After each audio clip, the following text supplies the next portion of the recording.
in just layman's terms, can you walk myself and our listeners through what the step-by-step process will look like for either candidates or employers working with us as CA Mobility? Okay, fantastic. So I think it starts off with the employer. With the employer, it's important that they know that there is a need for candidates. Don't wait to play catch up on shore in terms of knowing that you are struggling to find candidates. Understand that the world is your oyster. Yeah.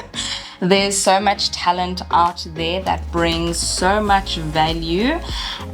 Don't wait to play catch up with your competitors. Get yourself in a position where you can look at international recruitment, get your sponsorship license in place. With that sponsorship license in place, you are able to start picking out your oysters or your pearls, okay?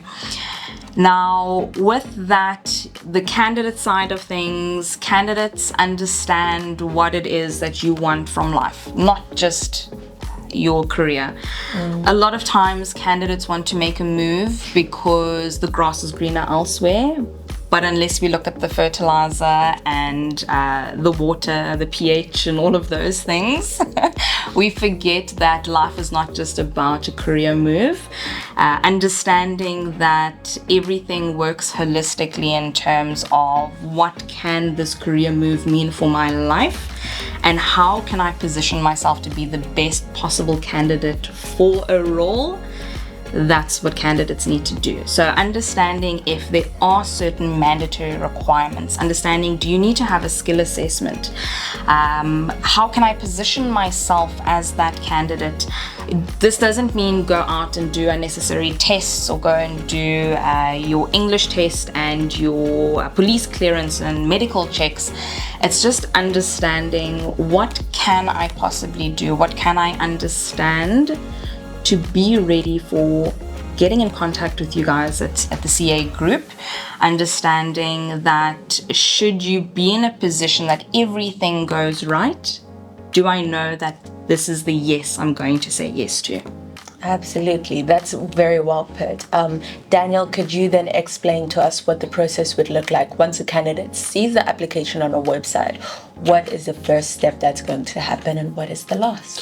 From my perspective and in my experience, from a candidate's point of view and an employee's point of view, you actually need to ask yourself a couple of questions before going forward with any of the compliance questions or going forward with any of the eligibility questions, or even looking at the process as a whole.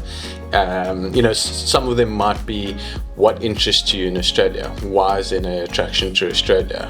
What do you think you would be able to do if you had to go to Australia? How would you, benefit, and how would you as well contribute to the bigger picture in Australia?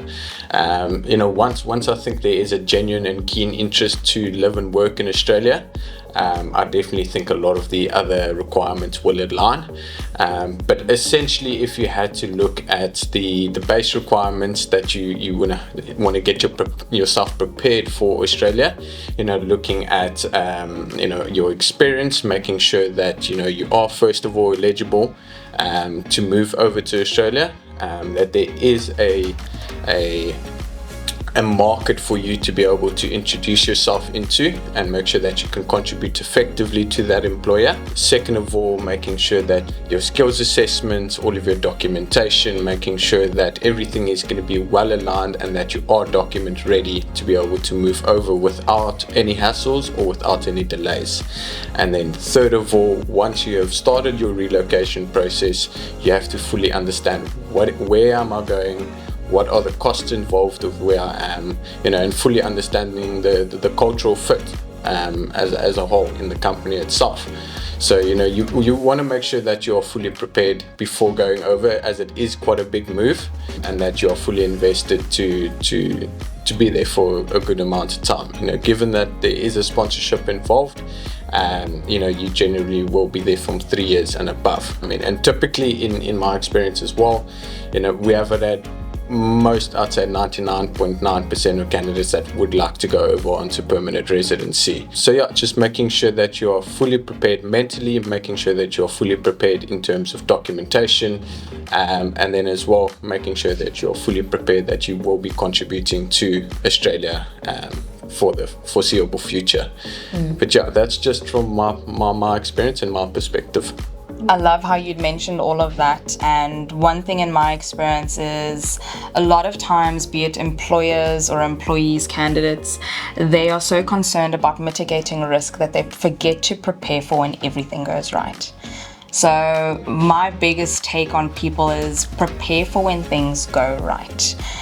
Understand, like you'd mentioned, where you're going, know what is the possibility of everything going right, and just a beautiful life and beautiful opportunities that you can take advantage of.